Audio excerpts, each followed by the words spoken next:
final afternoon of candidate interviews. While our panelists return to their seats, I'd like to mention that there will be a candidate fair on May 17th, 10 in the morning until 1 in the afternoon at Rada's Island Style Grill, 2330 South Rainbow Boulevard, which is close to the intersection of Sahara by the Harley-Davidson dealer there. All are invited as well. Veterans of Politics will be hosting a little event this afternoon after our interviews conclude here. Anybody who's watching out on the internet and has participated in any of these forums in any way, as either a candidate, a panelist, or a member of the group, is invited down here to the Ridley Kitchen tonight, probably what time here? 6 o'clock, for our Whew, We Made It celebration. I assume that's what that is. All right. Let me repeat the rules of engagement before I introduce our candidate for State Assembly District 42, our Scheff. Panelists, please be aware that we will adhere to our strict schedule. This is an interview and not a debate, so when the candidate answers your question, you're done. Candidates are allowed a 1.5-minute introductory statement. Panelists have 30 seconds to ask their question, and candidates then have 1 minute to respond. If we get done and time allows, we'll invite audience members to pose a question, or the panel may ask additional questions. This is not a forum to air personal grievances, and complex questions that require too lengthy an answer will be disqualified. Our candidate who's joining us is running for State Assembly District 42. His name is Howard Scheff. Mr. Scheff, you have 1.5 minutes for an introductory statement. Please proceed. First, I'd like to thank you all for inviting me. This is my first experience in running for any political office. My name is Howard Scheff. I'm married to my wife for 30-some years. We have 2 daughters. I forgot the exact number of days. We have 2 daughters and 2 grandchildren. We are actually raising our 6-year-old granddaughter. We lived here for about 12 years. I came from Maryland. I was in the restaurant business. We retired. Came out here on a 2.5-month trip. And we wound up staying in Nevada because we loved it so much. The decision to run was based on a lot of the, we'll start with Obamacare. My wife had a heart attack and a couple strokes, and we couldn't get her medical. I've been disabled for several years, and there was no medical available for her. And I got really upset and said, hey, something's got to change. And when I look at the education, I have a daughter who went through the full school system here, including Nevada State College, decided to transfer to another college in another state.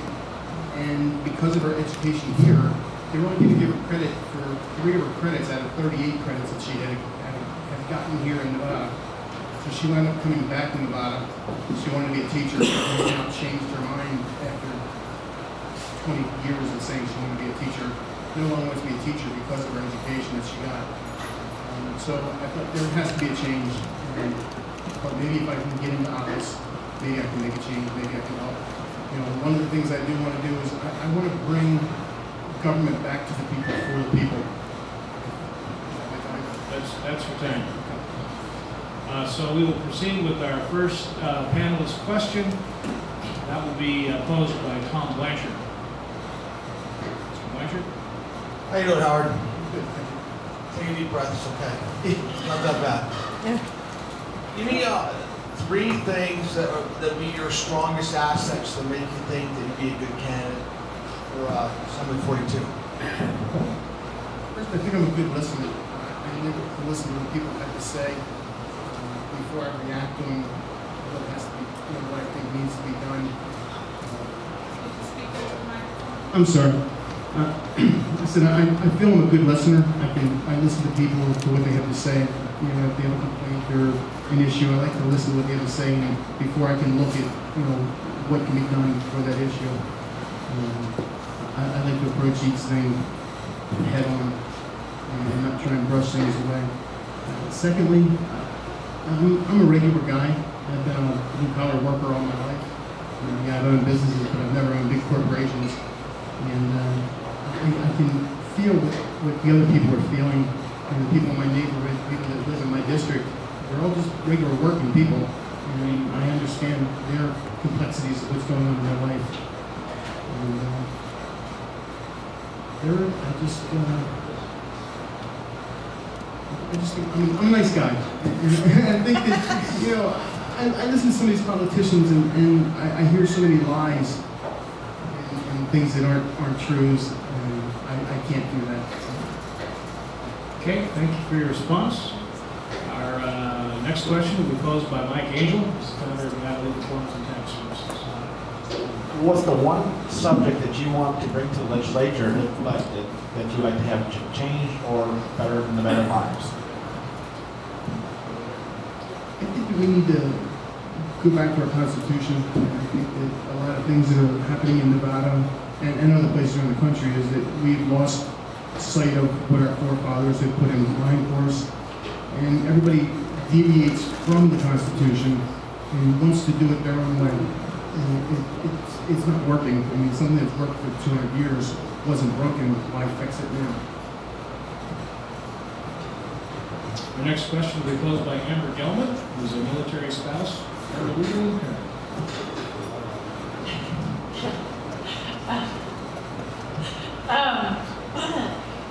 Being from the East Coast, which I grew up on the East Coast, so I understand there's a difference than there is here. How do you feel about the state lottery? Would you bring it here? Would you not bring it here, and why? I think the state lottery has good purpose if it's used for the right reason. I know that being in Maryland, when they brought the state lottery there, the money was designed to be used for schools. And it was for a long time. I think that as time progressed, the money started, like with almost anything, started going to other places. But I remember, you know, when they first started the lottery, it was a great thing because it brought so much more to the education system in Maryland, bringing it to, at that point, a higher level than it was today. So I think if we could get the lottery here and the money was designated for education, then I think it would be great. It would eliminate having to raise any taxes. We already have gambling here. They're already going to state line to buy tickets. Why not have it here and have the income and the revenues stay here within the state? And I want to thank you for your service. My daughter's also a military wife, and you guys do more than people realize. Thank you. Next question will be posed by Melissa Broadway, political consultant. My question is about education. Obviously, it's a huge topic for all of us, especially as parents. Is our educational system currently underfunded, or is it just inadequately distributed? And why or why not do you think that? And what's your stance basically on funding for education? I think from what I've read and listened to, I think that we have the funds. I think that they're definitely misappropriated. I think that they worry about, my daughter goes to an elementary school here, and my granddaughter, I'm sorry, in kindergarten, and they were more worried about putting tarps over top of the playground than getting new books. And my thought was, the kids are in school for one more month. Having a tarp over that playground isn't really going to affect those children because they're out of school in a month. So it's there for the summer. It's not going to help them while they're in classes. So I think that was money that was spent poorly. And I think that if we would re-look at where the money is going, I think that our education system could grow immensely. Our next question will be from Jay Veraldi, a Marine veteran. Trolley.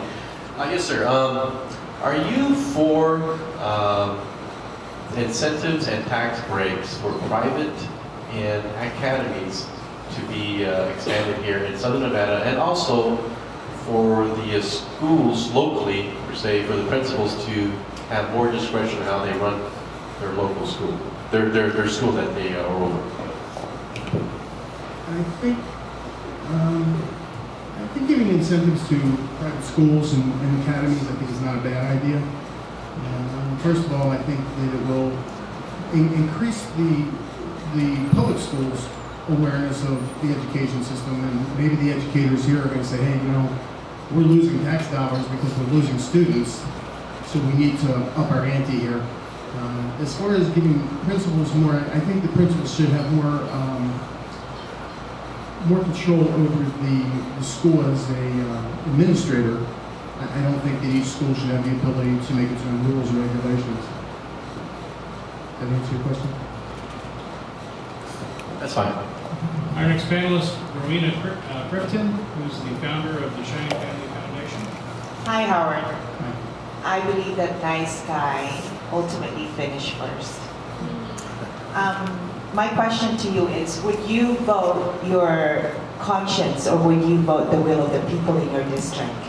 I plan to vote the will of the people. I actually want to do either a webcast or a radio kind of internet play program where when a bill comes to the assembly, I want to put it out to the people in my district and have them weigh in on how they want me to vote and go with the majority there.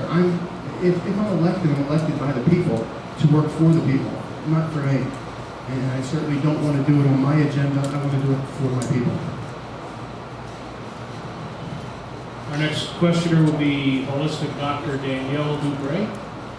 Yes, if I give you a magic wand and 3 wishes, you can change something in the world, in America, and in Nevada. What would you wish for? First, world peace. I'm a veteran from a war that we've been forgotten for. So, as far as Nevada, I again, back to education. I think that we need a stronger education system. I think that some of our teachers just don't understand what they're here for. They're here for a paycheck. They go for their seniority, and once they get their tenure, they want that extra money, and they don't sort of sit back and they don't care anymore.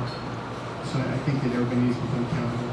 And as far as what was the other part of the country? America. I think that Americans need to become Americans again, and care about each other, and forget about race and color and religion and all these other things. And if I can, a quick story. I was out at the Bundy Ranch. My wife's sister passed away. We got a call while we were there. I just need a second, if you don't mind. I'm on disability. I don't have much money. My wife's sister lived in Maryland. We didn't have the money. The patriots and the people that were out there reached in their pockets. People that didn't know me reached in their pockets and gave us $600 to send my wife back to Maryland so that she could be there for her sister's funeral. And at that point, I again reaffirmed my reason of why I love being an American and love being a citizen. Michael Mazur, who's a local attorney, will pose the next question. Yeah, Howard, it's a 2-part question. Are you in favor of the proposed question 3, the education tax initiative that's coming out, the margin tax on businesses? And also, what about increasing real estate taxes, property taxes? I'm opposed to all taxes. I think that we're taxed to death. The margin tax, I think, is an unfair tax to people that make more money. I don't think that they should be penalized because their company makes more money than the guy down the street. He might have a better product, he might have a better service. That doesn't mean that he should have to pay more taxes. So I'm opposed to raising any taxes. Dr. Jasmine Brooks, who's a medical doctor and attorney, will pose the next question. I'm going to put in a quick plug for Mason Brooks. It's a law firm here. We're in 3 states, Nevada, Louisiana, and California. You mentioned earlier on that you were against Obamacare.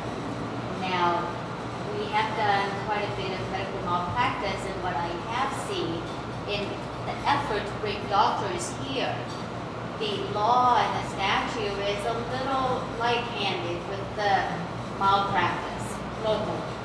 So, with Obamacare and socialized medicine coming on, what are your plans about correcting that, holding them accountable? And I don't, as a physician, I certainly don't want us beat to death. However, I do want accountability. What do you plan to do about it? Well, first of all, I'm not opposed to socialized medicine per se. I am a veteran. I go to the VA. We're as socialized as you can be, as far as I'm concerned in medicine. I think that program has its problems, but it works for the most part. And I think that if Obamacare was set up a little differently, it'd be better. To threaten people that can't afford to pay for medical insurance, that you're going to fine them if they don't get medical insurance, is kind of a stupid rule. I mean, I don't have the money to pay for medical insurance. How the heck am I going to pay for a fine or have to take out of my income taxes that I don't get anyway because I'm on disability? So I think that's ridiculous. I think that as far as malpractice, I think definitely that there needs to be some more guidelines laid in place here. And I really couldn't answer any more of that. I'm sorry. Next question will be posed by Brian Bouchant, who is an Army veteran and president of Fallen Not Forgotten. How you doing? Thank you for coming. How do you feel about unemployment lasting 2 years? I think that unemployment lasting 2 years is absurd. I think that the original, I think it's 20-some weeks, is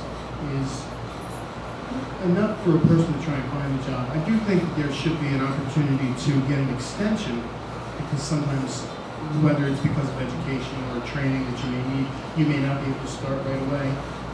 But I think for 2 years, I think it causes people to become lazy and not want to get out and work, and they don't even look for jobs. I know people that have done that, and they sit for 2 years and sit back and watch TV and play video games while they collect their check every month, while other people are out there trying to find jobs. My wife would love to work, and because of her illnesses is not able to work. But so yeah, I 2 years is absurd. John Shute Jr. will ask the next question. He is a Metro Police officer. Thank you for your service.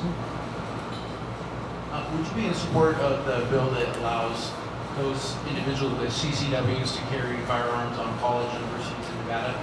I believe that a person that's gone through the training and carries a CCW permit, first of all, the Constitution has a right to carry. And second, I think that they should be able to carry on any campus at any place, whether it be elementary school or not. Like I said, I have a granddaughter who's in school, and if I carry a gun personally, and I carry gun protection as well as my own. And if I'm on a school property and I can't protect her, what good is me having a CCW? Bad guys don't carry CCWs and they don't pay attention to the law. And if I'm a law-abiding citizen, I need to be able to protect you and myself as citizens. And looks like one final question from Karen Steelman, also a member of the endorsement panel and the auxiliary director of Veterans in Politics. My introductions get better every time. Good afternoon, Mr. Scheff, and thank you for joining us here today. Can you tell me how many assembly seats Nevada has? How many assembly seats in Nevada? 42. As you're being one of 42 votes, and it seems like as soon as somebody's voted into office, they can't wait to start a new program or implement another bill or something to make our lives so much better. Do you have any plans to do something to reduce how much government is making our lives better? Well, I don't know that I want to reduce how government's making our lives better. I certainly would like to increase how government's making our life better. There are some things that I'm looking into. I'm not well versed on everything that's going on and all the bills that are coming up at this point. I am working on learning them. But again, I intend to put it in front of the voters of my district to determine where we need to go with that, because it's in the long run. I mean, I'll be honest. In my district, we have a woman who's in the district right now, and she's been in 2 terms. And until I decided to run for office, I didn't know her name. Everybody I know in the district didn't know her name and has no idea what she's done. And if I want to know, and I'm not bad-mouthing her in any way, I'm just saying, and it's not just me or in my district, it's in every district that I talk to. People have no idea what the assembly does. And when I say help people running for the assembly, they're like, well, what is that? And it's amazing that even students, college students, have no clue how our legislative system works. And I think it's important that we do it. My campaign is door to door. I don't have the money or the funds to go out and buy big billboards and all this advertising and stuff. So I am literally with my 6-year-old granddaughter walking door to door and shaking everything that we can. And explaining to people what the legislature is about, what the assembly is here to do, and what I hope to do for them as citizens of Nevada. Thank you. Okay, thank you very much, Howard Scheff. a candidate for State Assembly District 42. Thank you, panelists. We will recess briefly. Thank you. Start back up at 2:45 with the questioning of